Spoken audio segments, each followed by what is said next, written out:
दिल्लीमध्ये झालेल्या बॉम्बस्फोटानं संपूर्ण देश हादरलाय। पण या स्फोटामागे एक असा चेहरा समोर आलाय ज्यानं सगळ्यांनाच धक्का बसलाय। ती आहे डॉक्टर शाहीन शहीद।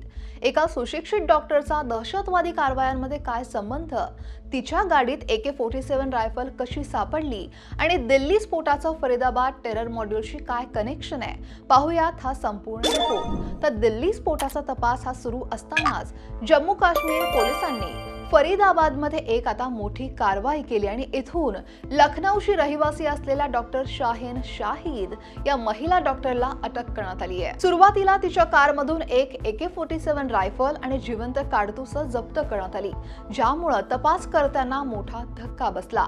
पण चौकशी दरम्यान जे सत्य समोर आलं ते तर आणखीनच भयावह होतं। सूत्रांनी दिलेल्या माहितीनुसार डॉक्टर शाहीन ही जैश ए मोहम्मद या प्रतिबंधित दहशतवादी संघटनेच्या महिला शाखेची जमात उल मोमिनत याची भारतीय कमांडर आहे। तुम्हाला ऐकून आश्चर्य वाटेल की या संघटनेची पाकिस्तानमधली प्रमुख दहशतवादी मसूद अझहरची बहीण सादिया अझहर ती आहे। तर म्हणजेच डॉक्टर शाहीनचे थेट संबंध पाकिस्तानमधील मोठ्या दहशतवादी नेत्यांशी होते।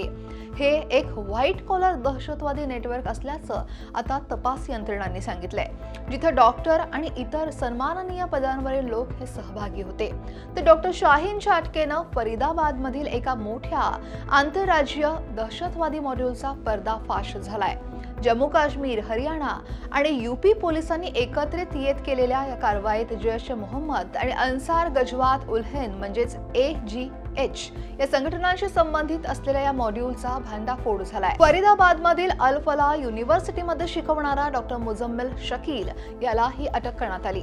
त्याच्या घरातून तब्बल 2900 किलो स्फोटकं, ज्यात अमोनियम नायट्रेटचा सुद्धा समावेश होता, ते जप्त करण्यात आलं। ही स्फोटकं बॉम्ब बनवण्यासाठी वापरली जातात। या मॉड्यूलमध्ये नवीन सदस्य भरती करणं, त्यांना कट्टरपंथी बनवणं आणि निधी गोळा करणं आणि शस्त्र आणि IED सारख्या सामग्री मिळवणं ही कामं केली जात होती। या संपूर्ण कटात एकापेक्षा जास्त डॉक्टरांचा सहभाग समोर आल्यानं तपास यंत्रणा सुद्धा आता गोंधळून गेल्यात। डॉक्टर शाहीन शाहिद, डॉक्टर मुझम्मिल शकील याच्यासोबतच अनंतनागमधून डॉक्टर आदिल अहमद राथेरला सुद्धा अटक करण्यात आली, ज्याच्या लॉकरमधून AK-47 रायफल सापडली आहे। तर दिल्ली स्फोटाच्या आधीच काही तास आधी ही मोठी कारवाई झाल्यानं स्फोट आणि या मॉड्यूलचा संबंध तपास संबंधित यंत्रणा करतायत आणि दिल्लीतला मास्टरमाइंड डॉक्टर उमर मोहम्मद या दहशतवादी डॉक्टरांनी संपूर्ण देशात घातपाताचा कट रचला होता का, याचा तपास आता सुरू आहे। या प्रकरणानं एक गंभीर प्रश्न सुद्धा निर्माण केलाय की उच्च शिक्षित आणि प्रतिष्ठित व्यक्ती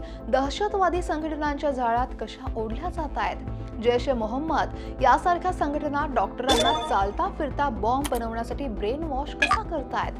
हे प्रकरण फक्त एका डॉक्टर पुरतं मर्यादित नाहीये, तर आपल्या देशात दडून बसलेल्या अशा अनेक अदृश्य धोक्यांची आठवण करून देतात, ज्यांच्यावर सतत नजर ठेवण्याची खरं तर गरज आहे। या धक्कादायक प्रकरणावर तुमचं मत काय आहे? एका डॉक्टरनं दहशतवादी संघटनेत सामील होण्यामागे काय कारण असू शकतात, कारण अनेक डॉक्टर आता समोर येत आहेत। याबद्दल तुमची प्रतिक्रिया आम्हाला कमेंटमध्ये नक्की कळवा आणि लोकमत सबस्क्राईब करायला विसरू नका।